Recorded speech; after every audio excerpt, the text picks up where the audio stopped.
Tes, tes. Oke, halo Mas Oki. Halo, selamat sore. Sore, Mas Oki bisa dengar suara saya ya? Kecil tapi kencang. Sorry, udah jelas belum? Udah, agak dengung dikit. Oke. Kayak aku mesti giniin, dengar nggak Mas Oki? Udah sip. Suaraku Oke, kencang toh? kencang. Sambil nunggu yang lain, kita Suara, say hi dulu suaraku buat jelas yang toh? udah jelas Mas Oki. Hai. Kita say hi dulu buat yang udah join. Thank you. Halo, ada beberapa nih kelihatan. Pak Fuad, ada Mbak Tiara Erisa Vita.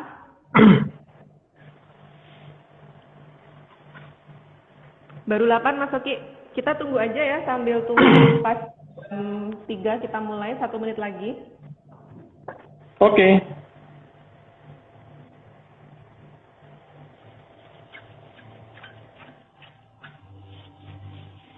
Jadi live Instagram ini nggak hanya ditujukan untuk kerja semuanya. Kalau misalkan ada viskus atau pegawai yang mungkin ingin join juga nggak masalah ya. Siapa tahu nanti yang kita No omongin ada problem. jalan ya Mas Oki ya. Betul. Pasti bermanfaat kok. Kalau misal ada tetangga atau temen tanya kan bisa jelasin. Jadi Karena memang fasilitasnya cukup banyak dan mungkin sangat bermanfaat.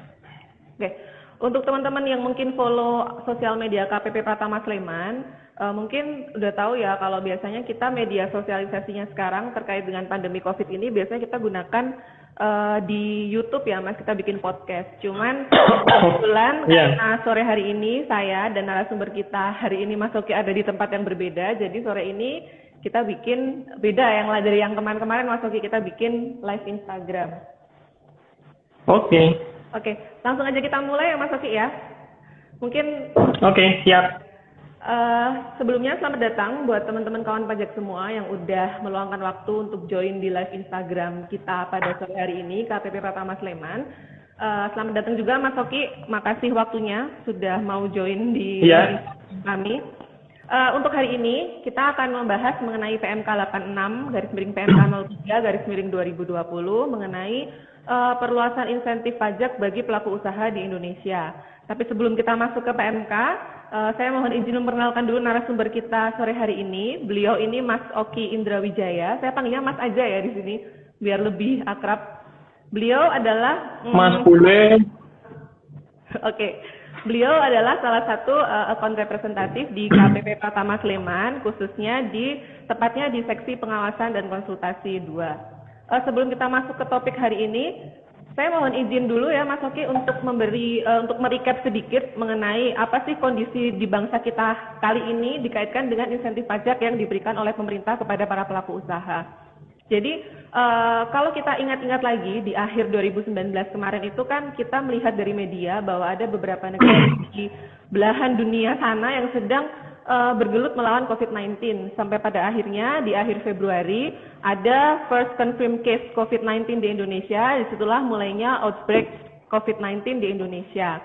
Nah, COVID tiba-tiba masuk dan tidak dalam selang waktu yang lama semua terdampak nih Mas Oki secara masif. Perekonomian kena, keuangan kena, sosial kena, apalagi di sektor kesehatan tentunya karena ini kan penyakit yang jelas-jelas menyerang manusia.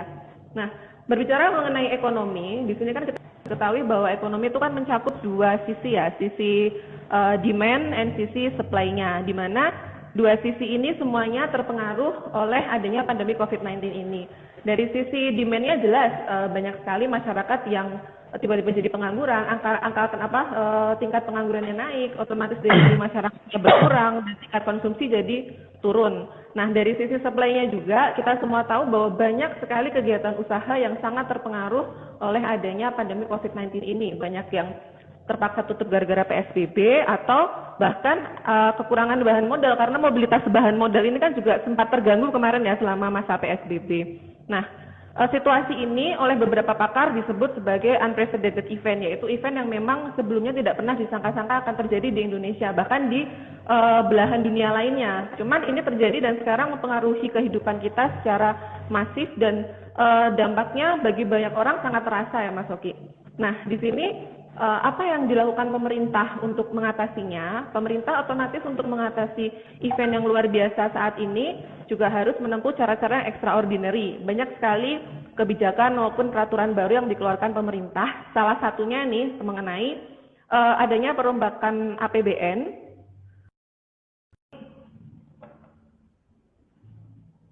Mas Oki? Mohon maaf ya, viewers semuanya mungkin koneksi. Mas Oki masih bisa dengar? Halo? Halo. Iya, sorry agak keputus tadi Mas Oki ya. Jadi, Nggak apa-apa. Oke, pemerintah mengeluarkan berbagai macam aturan dan kebijakan untuk menangani COVID-19 ini. Salah satunya adanya perubahan struktur APBN untuk penanganan COVID-19 sendiri. Nah, pemerintah mengontorkan dana yang tidak sedikit untuk di sini untuk menangani bidang kesehatan, yaitu untuk perawatan pasien di rumah sakit, untuk biaya tracing, pengadaan alat kesehatan dan segala macamnya.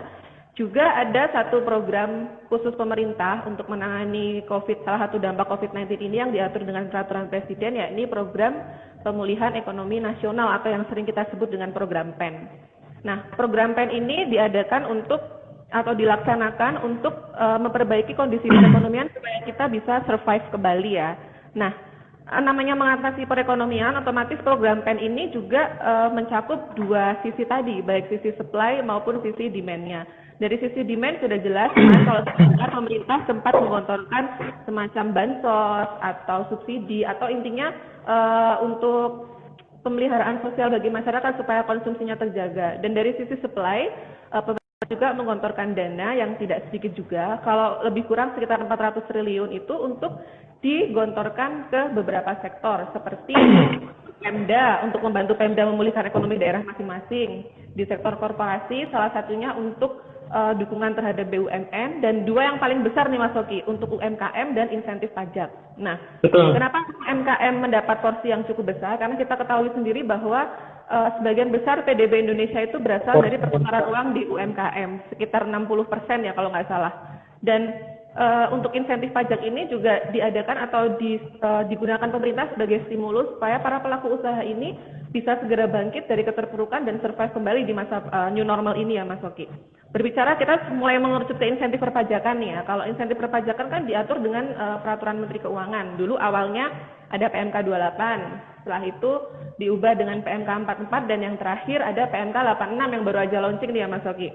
Nah, mungkin pertanyaan saya ya, sebelum kita masuk ke jenis-jenis insentif secara khusus nanti perubahannya, secara umum bisa nggak Mas Oki bantu jelasin perbedaan apa yang diatur di PMK 86 ini kok sampai dia harus diatur kembali dan berbeda dari sebelumnya? Monggo Mas Oki. Oke, terima kasih. Saya manggilnya Mbak Santi juga ya. Kalau manggilnya Bu Santi kayak warung di sebelah situ setoran itu jadi nanti ayam goreng nanti ya. Jadi teringat nasi uduk Mbak. Kalau orang Jogja pasti tahu itu Bu Santi. Oke, sedikit flashback ya. Jadi memang di kondisi terakhir memang pandemi COVID memang masih terus-terusan aja ya, masih semakin kayaknya ini semakin panjang dan semakin melebar, dan banyak aspek yang terpengaruh dengan adanya pandemi COVID ini, terutama untuk sektor UMKM yang tadi seperti disampaikan Mbak Santi. Seperti yang kita tahu bahwa sudah ada program dari pemerintah yaitu program PEN Pemulihan Ekonomi Nasional yang sudah menyiapkan dana sekitar 120 triliun yang nantinya akan digunakan untuk memberikan insentif kepada seluruh wajib pajak ataupun yang stimulus lah istilahnya.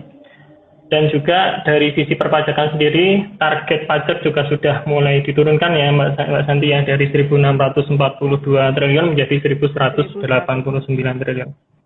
Memang cukup banyak kalau kita paksakan di kondisi yang saat ini, memang kondisinya memang baru sulit sekali. Yang kedua, memang pandemi COVID ini bencana nasional yang sudah cukup mulai dari bulan Maret kemarin kita sudah mulai lockdown, bahkan kantor kita sempat tutup juga dan baru buka kembali kemarin. 15 Juni kemarin. Nah, ya, Mas Fabi? kebetulan gini Mbak, PMK pemerintah ini saking ini ya, saking perhatiannya kepada wajib pajak juga, sampai 3 kali kita disusun peraturan-peraturan baru, mulai dari PMK 23. PMK 23 sendiri itu kalau tidak salah bulan Maret, pertengahan bulan Maret. Setelah itu ada PMK 44 pertengahan bulan April. Dan yang terakhir yang paling fresh ini PMK 86. PMK 86 itu baru terbit minggu kemarin. Nah, makanya mumpung masih fresh, kita sosialisasikan sekarang. Nah, kebetulan ini ada salah satu cara untuk mensosialisasi. Nah, kalau dari sisi perbedaan, Mbak, dari sisi perbedaan sendiri dari PMK 23 ke PMK 44, sebenarnya dari PMK 23 kemarin hanya 4 insentif saja yang diberikan. 4 insentif, PPh pasal 1, PPh pasal 22, pengurangan pasal 25, dan pengembalian pendahuluan PPN. Di PMK 23 itu UMKM belum masuk. Jadi PPh UMKM yang ditanggung pemerintah itu belum ada. Baru di PMK 44. PPh final UMKM yang ditanggung pemerintah itu ada. Dan itu pun sektornya untuk yang lain tadi yang PPh 21 sektornya memang sudah cukup banyak. Mulai dari sekitar 700-an klasifikasi lapangan usaha, terus berkembang menjadi sekitar 2.600, sekarang nambah lagi menjadi sekitar 3.000-an. Nah, ini berarti memang ada banyak sektor yang semakin diperluas, diperbanyak supaya semakin banyak wajib pajak yang memanfaatkan fasilitas atau insentif ini. Kalau dari sisi bahwa sektor yang terdampak ini memang benar-benar luas ya Mas Nuki, nggak hanya terbatas pada yang kemarin diatur pertama kali ya. Betul. Waktu pertama kali aturan ini keluar pun juga kita lihat, sektornya kok masih terbatas gitu kan. Tapi setelah banyak masukan mungkin ya dari pusat, banyak masukan ke pusat, ditambah lagi. Setelah dilihat lagi kok kayaknya masih banyak yang butuh nih. Ternyata banyak yang berminat karena memang kondisinya sangat sulit. Banyak yang mengajukan supaya klasifikasi lapangan usahanya bisa masuk. Nah, kebetulan ini ditambah lagi sekitar 800 klasifikasi lapangan usaha supaya makin banyak yang bisa memanfaatkan seperti yang saya jelaskan tadi. Dan dari peraturan PMK 23, PMK 44, PMK 86 ini, saya melihatnya semakin dipermudah, Mbak. Jadi semakin dipermudah, jangka waktunya semakin diperpanjang. Jadi yang kemarin di PMK 44 hanya 6 bulan mulai dari April sampai September, ini diperpanjang lagi sampai Desember. Supaya wajib pajaknya itu bisa memanfaatkan secara maksimal. Oke, jadi pada intinya clue-nya semakin diperbanyak dan untuk jangka waktunya diperpanjang ya Mas. Yang tadinya sampai dengan masa September, sekarang diperpanjang sampai dengan masa Desember. Oke. Desember. Secara umum ya. Lalu kita coba ini aja Mas, masuk ke masing-masing jenis insentif ya. Kalau kita ingat kan memang ada 5 jenis insentif ya, mulai dari PPh pasal 21 ditanggung pemerintah, lalu PPh final UMKM DTP, pembebasan PPh 22 impor, pengurangan angsuran PPh pasal 25 sama pengembalian pendahuluan PPN. Nah, kita mulai PPh 21 ditanggung pemerintah ya, supaya bagi wajib pajak yang sudah memanfaatkan atau mungkin yang belum juga tahu nih, apalagi yang diatur di PMK terbaru ini. Untuk PPh pasal 21 DTP, apa Mas perbedaan antara PMK yang terakhir kemarin dengan yang PMK yang baru saja PMK 86 ini? Oke, kalau perbedaannya dari sisi KL itu masih mungkin bertambah banyak ya. Di PMK 23 hanya sekitar 440 klasifikasi lapangan usaha. Di PMK 44 itu sudah naik, Mbak.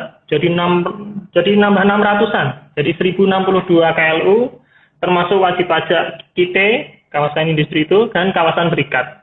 Tapi insentifnya hanya sampai dengan September 2020. Yang terakhir, pemberitahuannya pun harus masing-masing. Misalkan ada NPWP pusat, dia harus memberitahukan ke KPP terdaftarnya. Apabila ada wajib pajak cabang, dia pun harus memberitahukan ke KPP terdaftarnya cabang tersebut. Nah, di PMK 86 ini, sektornya bertambah lagi. Ya, walaupun nggak sebanyak dari PMK 23 ke PMK 44, tapi lumayan lah. Sektornya sekarang menjadi 1189 KLU. Insentifnya diperpanjang sampai dengan yang saya sampaikan tadi, sampai dengan Desember 2020. Pemberitahuannya hanya disampaikan pusat saja, Mbak. dan itu nanti berlaku untuk semua cabang. Ya ini memang menguntungkan sih dari bagi wajib pajak yang belum sebenarnya. Kalau yang sudah kemarin mungkin sudah merasakan bagaimana mengajukan masing-masing cabang. Kalau ini pusat ngajukan, cabang dapat. Oke. Jadi kalau itu untuk yang insentif PPh Pasal 21. Jadi kalau dulu PPh Pasal 21 pusat mengajukan, cabang ketika mau memanfaatkan juga harus mengajukan ya. Jadi sekarang ketika misalkan Betul. ada cabang yang belum memanfaatkan dan ingin memanfaatkan, ketika pusatnya sudah mengajukan berarti cabang nggak perlu ngajuin lagi ya Mas Ugi. Sama betul. Dan untuk yang sampai dengan Desember nggak usah disebut untuk per jenisnya ya Mas ya, karena nanti sampai semuanya untuk semua insentif ini kan berlakunya memang semua diperpanjang semuanya. Desember. Oke. Betul. Kita lanjut lagi. Berikutnya ini mungkin yang paling banyak yang memanfaatkan ya tentang PPh final UMKM ditanggung pemerintah. Nah, perbedaannya apa nih yang baru diatur di 8 PMK 86 tentang PPh final UMKM ditanggung pemerintah? Nah, perbedaan yang paling signifikan kalau 23 memang belum ada, PMK 44 sudah ada. Cuman di PMK 44 kemarin kan memang ya sekali lagi untuk wajib pajak yang memang termasuk dalam kategori yang masuk dalam peraturan pemerintah nomor 23 tahun 2018. Jadi sekali lagi memang harus dijelaskan ke teman-teman semua, kawan pajak semua, bahwa PP 23 itu mengatur mengenai wajib pajak UMKM yang omsetnya di bawah 4,8 miliar setahun. 4,8 miliar setahun. Itu nggak cuma orang pribadi aja, mau badan bentuknya CV, mau bentuknya perseroan terbatas, itu nanti bisa memanfaatkan yang namanya PP 23 tahun 2018 sepanjang omsetnya memang masih kurang. Dan di PMK 44 kemarin, ketika wajib pajak mau istilahnya memanfaatkan PPh final UMKM ditanggung pemerintah ini, dia harus mengajukan surat keterangan di www.pajak.go.id. Nanti masuk di menu KSBP ya, menu di KSBP nanti harus mengajukan untuk mendapatkan surat keterangan. Dan yang ketiga, laporan realisasi tiap bulan. Jangan lupa kalau teman-teman yang sudah memanfaatkan PPh final UMKM ini, jangan lupa laporan realisasinya itu tiap bulan maksimal tanggal 20 bulan berikutnya. Dan di PMK 44 kemarin, yaitu tadi mentok cuma sampai September. Nah, di PMK 86 ini sudah ada pembaruan. Jadi, wajib pajaknya tetap sama, termasuk yang PP 23. Yang kedua, wajib pajak yang belum memanfaatkan dan ingin memanfaatkan tidak perlu mengajukan surat keterangan lewat www.pajak.go.id.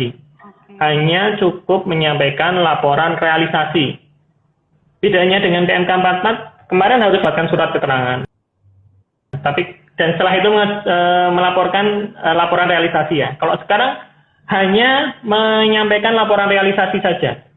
Apa fungsinya laporan realisasi? Ya memang mungkin banyak yang berpendapat, wah ngapain sih harus laporan realisasi? Kalau mau bebasin aja dong gitu kan. Banyak yang tanya seperti itu. Cuman permasalahannya, kalau kita mau memanfaatkan PPh final UMKM ditanggung pemerintah, namanya juga ditanggung pemerintah. Kalau nggak tahu nilainya bagaimana? Bisa ditanggung pemerintah. Nah, fungsinya laporan realisasi itu nanti untuk menemukan nilainya.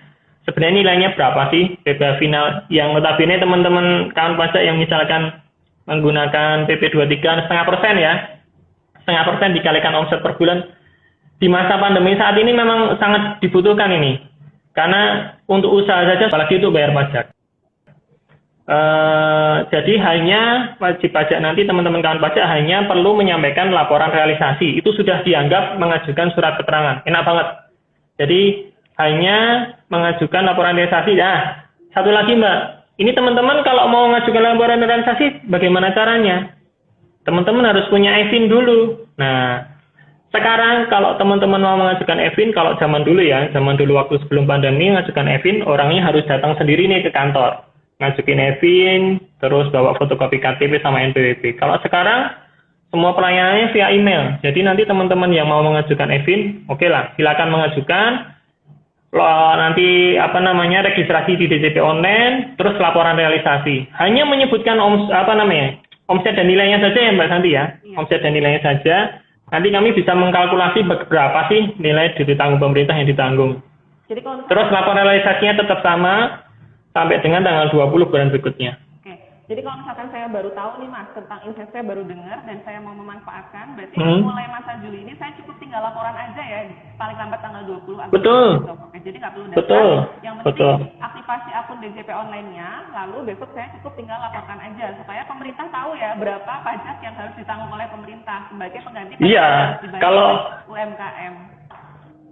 betul, karena ya kemarin banyak, wah kalau mau bebasin aja Mas. Kalau dibebasin kita nggak tahu nilainya juga bingung juga Pak, namanya juga ditanggung pemerintah. Nanti yang ditanggung pemerintah berapa nilainya, ngawang-ngawang kan nggak selesai anggarannya gitu kan. Karena kan pemerintah memang sudah mengunturkan dana untuk stimulus, untuk menanggung pajak yang seharusnya dibayar oleh para pelaku UMKM. Nah, untuk tahu berapa yang ditanggung kan memang harus tahu nilainya. Maka dari itu, untuk yang berniat atau sudah memanfaatkan, kami ingatkan kembali untuk lapor realisasi insentifnya setiap bulan maksimal tanggal 20 bulan berikutnya. Oke, lalu yang berikutnya Mas. Nah, ini yang ketiga tentang pembebasan PPh pasal 22 impor. Mungkin ada perubahan yang diatur di PMK 86 ini?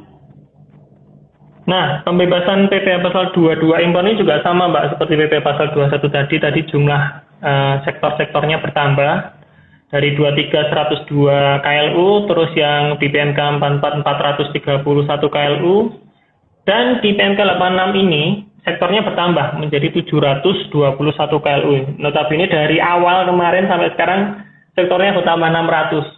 Jadi istilahnya ini insentifnya besar-besaran. Nah, insentifnya sama sampai dengan Desember 2020. Kalau teman-teman yang belum tahu PPh pasal 22 impor itu satu paket dengan PPN impor. Nah, kebetulan PPN impornya masih tetap dibayar ya. Nah, ini PPh pasal 22 impornya memang dibebaskan.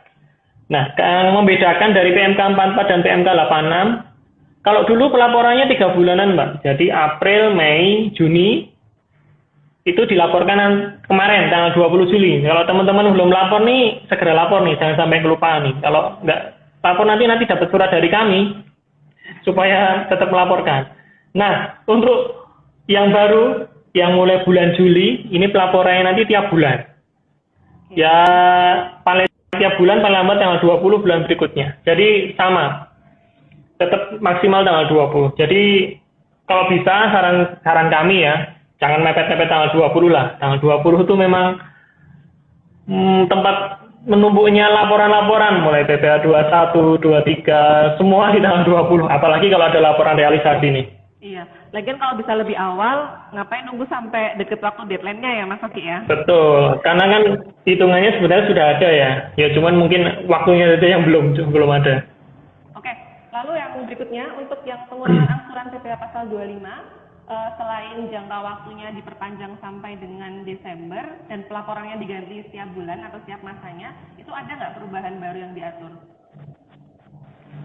Kalau perubahan barunya hanya sektor saja sih Mbak. Sektornya memang bertambah banyak. Sektornya itu dari 102 KLU sebelumnya menjadi 1013, notabene hampir 900-an KLU yang memang lebih banyak. Kalau saya lihat di Excel-nya, sektor-sektor apa saja yang mendapatkan di PPh pasal 25 ini sangat banyak, karena terutama untuk kemarin yang belum tercakup di PMK 44 ini sudah mulai tercakup. Jadi ada beberapa industri yang sudah bisa memanfaatkan PPh pasal 25 ini, dan juga PPh pasal 25 itu sebenarnya kan angsuran wajib pajak tiap bulan ya. Angsuran wajib pajak tiap bulan yang memang dasarnya dari SPT kemarin, surat pemberitahuan kemarin SPT tahunan. Sudah ada angkanya di situ, misalkan ada PTA. Ini sedikit menjelaskan aja, mungkin ada beberapa teman kawan wajah yang belum paham. Angsuran PPh pasal 25 itu apa sih gitu kan. Jadi semisal di SPT tahunan kemarin ada perusahaan yang di situ tercatat bahwa harus mengangsur untuk pajak PPh pasal 25 di tahun 2020 ini misalkan 10 juta gitu kan. 10 juta. Dengan adanya fasilitas pengurangan angsuran PPh pasal 25 ini, wajib pajak ketika mengajukan permohonan untuk memanfaatkan ini, nantinya selama dari bulan April kemarin sampai dengan Desember, apabila mengajukan April kemarin ya, tapi kalau baru mengajukan sekarang berarti mulai bulan Juli sampai dengan Desember, ya bulan ini, bulan Juli yang nanti dibayarkan di bulan Agustus itu nanti bayarnya nggak 10 lagi, tapi tinggal 7 juta aja. Jadi 30% off lah, jadi turun desain dapat diskon 30%. 30%, jadi bayarnya hanya 7 juta aja. Dan itu nanti sampai dengan Desember dan bisa diperhitungkan di SPT tahunan tahun depan. Lagian juga ada beberapa fasilitas kan, selain PPh 30% ini ada juga penurunan tarif dari 25% menjadi 22%. Cukup banyak untuk perusahaan badan ini ya. Kalau yang terakhir untuk pengembalian pendahuluan PPN dengan nilai SPT masing-masing restitusi paling banyak 5M itu juga sama ya, berarti untuk sektornya diperbanyak lagi menjadi 716 clue ya Mas Oki ya. WPKT dan kawan-kawan. Iya, betul. Dan juga diperpanjang sampai dengan Desember 2020. Jadi kalau boleh saya highlight, berarti untuk keseluruhan jenis insentif ini perubahan mendasarnya yang pertama clue-nya semakin diperbanyak, itu artinya semakin banyak wajib pajak yang bisa untuk memanfaatkan insentif ini ya Mas Oki. Kalau yang berikutnya, iya betul. Insentif ini nggak lagi berlaku sampai dengan September aja, tapi sampai dengan akhir tahun ini, masa Desember 2020. Oke, berikutnya hanya perubahan di pelaporan aja. Untuk beberapa mungkin ada yang pelaporannya 3 bulan sekali, jadi semua insentif kecuali yang PPN tadi itu pelaporannya tiap bulan maksimal tanggal 20 bulan berikutnya ya Mas Oki.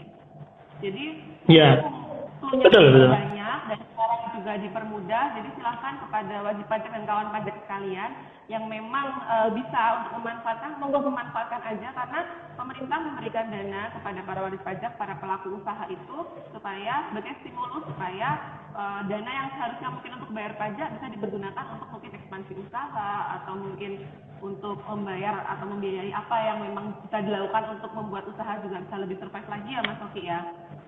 Nah ini betul. Ada nggak Mas Oki pesan? Ini kan kita udah bahas semua jenis insentifnya nih. Ada nggak pesan buat wajib pajak atau kawan pajak sekalian yang mungkin sudah memanfaatkan atau bahkan belum memanfaatkan insentif pajak yang diatur di PMK 86 ini Mas Oki? Ya, kalau pesan saya sih yang pertama ini bagi teman-teman yang memang yang dari awal ya mungkin ya, ini nggak hanya di UMKM saja untuk PPh pasal 21, ingat bagi teman-teman yang memang mau memanfaatkan PPh pasal 21 ditanggung pemerintah, ini istilahnya memberikan bonus Pak. Bapak Ibu memberikan bonus kepada karyawannya yang selama ini Bapak Ibu memotong penghasilan karyawannya, dipotong untuk membayarkan pajak. Apabila memang penghasilannya kurang dari 200 juta setahun, itu nanti mendapatkan fasilitas mendapatkan fasilitas PPh-nya ditanggung pemerintah. Jadi nanti silakan yang biasanya PPh-nya itu dipotong terus disetorkan pemerintah. Nah ini dari pemerintah itu dikasihkan langsung Pak. Jadi berikan saja langsung kepada karyawannya supaya karyawannya punya dana lebih untuk bertahan di situasi pandemi. Ini sangat penting karena sekali lagi di kondisi saat ini keuangan memang sangat penting. Apabila teman-teman memiliki karyawan yang pajaknya kurang dari 200 juta yang selama ini memang sudah dipotong pajak, silakan berikan saja itu insentifnya yang seharusnya dibayarkan pemerintah, sekarang ditanggung pemerintah, dikasihkan ke karyawannya. Terus yang kedua untuk PPh final UMKM ini, bagi wajib pajak, bagi calon wajib pajak sebenarnya, calon wajib pajak itu banyak juga yang tahu fasilitasnya banyak, saya nggak bisa manfaatin. Bagi yang belum punya NPWP, segera daftar NPWP. Jadi nanti langsung bisa memanfaatkan. Kalau bayangkan kalau misalnya daftarnya awal tahun kemarin, itu masih ada kewajiban bayar dulu. Tapi kalau mengajukannya sekarang, daftar sekarang, langsung bisa memanfaatkan fasilitas ini. Sepanjang memang masuk kategori PP 23 tadi, omsetnya masih di bawah 4,8 ya. Jadi, terus bagi wajib pajak yang ya Mas ya, salah satu waktu kesempatan untuk para UMKM, kapan lagi sih bisa menjadi UMKM yang tertib untuk membayar, untuk menjadi wajib pajak, tapi langsung diberikan PPh final ditanggung oleh pemerintah ya Mas Oki ya. Betul. Jadi istilahnya mendorong calon-calon wajib pajak ataupun pelaku usaha yang memang belum mempunyai NPWP supaya bisa memiliki NPWP dan bisa memanfaatkan langsung. Karena ini kesempatan langka. Kalau yang wajib pajak yang lama dulu ketika langsung mendaftar, bulan berikutnya sudah langsung membayar gitu kan. Tapi kalau ini masih bisa diberi nafas supaya bisa menghitung terlebih dahulu kira-kira dengan omset saya sekian, saya bisa membayar pajak sekian gitu kan. Ini diberi nafas terlebih dahulu supaya nanti bisa semakin berkembang. Terus jangan lupa sekali lagi bagi teman-teman UMKM yang memang sudah memanfaatkan ataupun yang belum, jangan lupa masih ada kewajiban ya lapor SPT tahunan, karena lapor SPT tahunan tahun 2019 kemarin, saya memang 31 Maret, cuman diundur sampai 30 April. Ini masih kita tunggu, masih kita berikan kesempatan untuk lapor SPT tahunan. Karena dengan melaporkan SPT tahunan, teman-teman pelaku usaha wajib pajak itu adalah pahlawan sebenarnya. Pahlawan masa kini sebenarnya. Pahlawan masa kini yang bisa ikut turut membantu gotong royong untuk membangun bangsa. Yang pertama membangun bangsa, yang kedua membantu pemerintah dalam rangka pencegahan COVID, Pak. Karena dana yang dibutuhkan sangat banyak. Selain dana yang dibutuhkan sangat banyak, kami juga sudah memberikan insentif supaya teman-teman bisa tetap eksis atau bisa tetap langgeng dalam usahanya. Doa kami semua di kantor pajak, Bapak Ibu, kawan pajak semua, doa kami usaha Bapak Ibu tetap lancar, pajaknya untuk sampai dengan Desember nanti dibebaskan. Syukur-syukur nanti tahun depan sudah mulai bayar pajak lagi. Semoga nanti bermanfaat untuk semua dan barokah. Amin, Mas Oki. Mas Oki, karena pembahasan Ya. 86 kayaknya kita udah bahas semua jenis insentif. Ini kita buka pertanyaan. Kebetulan sudah ada yang tanya di kolom komen dari Mr. Christy Minister. Dear host, bisa dijelaskan untuk besaran PTKP dan PKP untuk final? Coba mungkin Mas Oki bisa bantu jawab. Besaran PTKP dan penghasilan kena pajak untuk final. Ini yang dimaksud mungkin PTKP karyawan ya? Iya. Kena pajak untuk orang pribadi yang dimaksud ya. Kalau PTKP itu 54 juta. Siapa tadi? Minister kayaknya ya? Iya, Christy Minister. Ya, Bu Kristi tadi itu PTKP nilainya 54 juta setahun. Itu mulai berlaku tahun 2016, 54 juta. Apabila memang ada tanggungan, istri, anak, itu masing-masing mendapatkan nilai tanggungan atau PTKP 4.500.000 satu orangnya. Maksimal 3 tanggungan. Jadi misalkan Bapak Ibu punya istri dan 3 orang anak, 54 juta ditambah 4.500.000 dikalikan 4. Totalnya 72 juta. Nah, apabila penghasilan Bapak Ibu kurang dari 72 juta setahun, berarti Bapak Ibu masih di bawah PTKP, jadi tidak ada pajak yang harus dibayar. Nah, ini hanya berlaku untuk teman-teman yang memiliki pekerjaan bebas atau karyawan. Kalau untuk yang usahawan, itu kategorinya masuk yang PP23 tadi. PP23 itu omset di bawah 4,8. Cara penghitungannya mudah, omset dikalikan 0,5%. Jadi Per bulan ya, per bulan. Usaha selama omset setahun masih di bawah 4,8 miliar itu nggak mengenal PTKP ya Mas Oki. Jadi berapapun omset brutonya Betul. dikalikan dengan 0,5% seperti itu. Lalu Betul. ini satu lagi, kita kasih kesempatan satu lagi sebelum kita closing. Tadi ada yang bertanya, kalau kemarin lupa nggak lapor gimana Kak? Jadi mungkin sudah memanfaatkan, sudah mengajukan surat keterangan, cuman lupa lapor untuk masa pajak yang sebelum Juli ini. Loh, ini sebenarnya pertanyaannya ada 2 sebenarnya, Mbak. Lupa lapor SPT apa lupa lapor realisasi nih? Ini pertanyaannya 2 saja, dua-duanya aja ya, daripada nanti saya jawab satu ternyata pertanyaan ada 2 ya. Jadi kalau lupa lapor, silakan. Tadi pertanyaan dari Mas siapa ya? Silakan Mas, nanti lapor saja ke lewat lewat pajak.go.id, atau memang kalau misalkan butuh bantuan bisa datang ke kantor. Nanti Masnya bisa langsung ambil antrian online atau ambil antrian manual, karena setiap hari pelayanan kami dibatasin hanya maksimal sekitar 40-an ya, 40 tamu. Kalau Masnya nanti bisa datang ke kantor, nanti kita jelaskan, kita pandu untuk pengisiannya secara online. Tapi syukur-syukur kalau Masnya mau mencoba lapor SPT tahunan secara online di rumah, bisa membuka channel YouTube Ditjen Pajak RI. Nah, di situ sudah ada beberapa contoh pengisian mulai dari karyawan, usahawan, badan. Itu semua ada contohnya. Jadi tutorial istilahnya, tutorial. Jadi tinggal ngikutin aja, pakai laptop, pakai HP, semua bisa. Yang kedua, kalau untuk laporan realisasi ini memang wajib. Jadi apabila nanti Masnya sudah memanfaatkan fasilitas tapi tidak melaporkan realisasi, ya nanti akan kami, karena laporan realisasi ini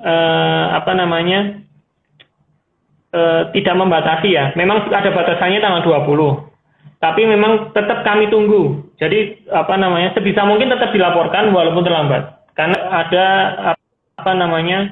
risiko bahwa nanti kalau nggak lapor tapi terlambat, fasilitasnya dicabut. Nah, sebenarnya enggak. Sepanjang teman-teman tetap melaporkan laporan realisasi, fasilitasnya tetap bisa digunakan. Jangan takut, fasilitas ini terbuka, tidak untuk menakut-nakuti, tidak untuk menjebak dan lain-lain, tapi fasilitas ini memang fasilitas murni dari pemerintah supaya teman-teman bisa melanjutkan usahanya dengan lebih nyaman dan aman di masa pandemi. Ini ada pertanyaan lagi nih kayaknya nih. Mau dijawab Mas Oki? Kita sebenarnya masih ada waktu sekitar 10 menit lagi nih. Boleh. Monggo silahkan pertanyaan berikutnya. Pertanyaan. Yang pertama dari restless.fly, seberapa besar pengaruh insentif ini terhadap penerimaan pajak, Mas Oki? Ya, kalau dari seberapa besar insentif ini sebagai untuk penerimaan pajak sebenarnya malah menurunkan penerimaan pajak ya. Tapi harapan kami dengan adanya insentif sini semua orang jadi tergerak untuk tetap berusaha, untuk tetap bertahan hidup di masa pandemi ini. Karena banyak sekali terus terang industri-industri yang gulung tikar ya. Industri gulung tikar untuk membayar gaji saja itu sangat sulit. Nah, dengan adanya insentif ini dari pemulihan ekonomi nasional ini sekitar 120 triliun, harapan kami supaya wajib pajak tetap tetap berusaha, tetap berkarya supaya bisa menghidupkan roda perekonomian. Jadi tidak serta-merta pajak itu pengennya naik terus gitu kan, penghasilan penerimaan pajaknya tinggi gitu kan. Harapan kami dengan ada insentif ini, karena kondisinya memang baru susah, Mbak Santi. Kondisinya memang baru susah. Jadi ketika kondisi sulit seperti ini memang perlu namanya penyesuaian, perlu namanya terobosan supaya teman-teman bisa tetap bertahan.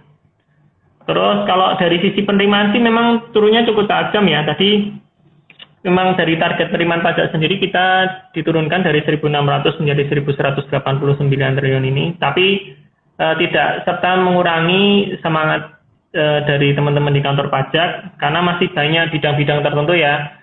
Untuk target penerimaan sendiri kami masih punya beberapa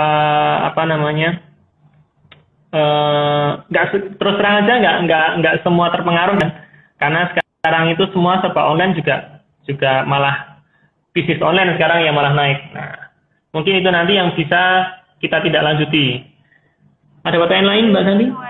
Sesuai dengan ini ya Mas, yang sharing the pain, sharing the burden. Jadi uang yang dikeluarkan oleh pemerintah untuk stimulus saat ini untuk program pemulihan ekonomi nasional ini juga berasal dari uang pajak yang dibayarkan oleh wajib pajak periode sebelumnya. Betul. Dan ini digunakan dengan harapan supaya UMKM dan pelaku usaha lainnya, baik sektor korporasi juga bisa bangkit kembali untuk survive setelah kondisi pandemi ini, sehingga untuk kedepannya bisa survive, usaha bisa berjalan lagi dan otomatis bisa membayar pajak lagi yang nanti digunakan untuk pembangunan di periode selanjutnya. Seperti itu ya Mas Oki?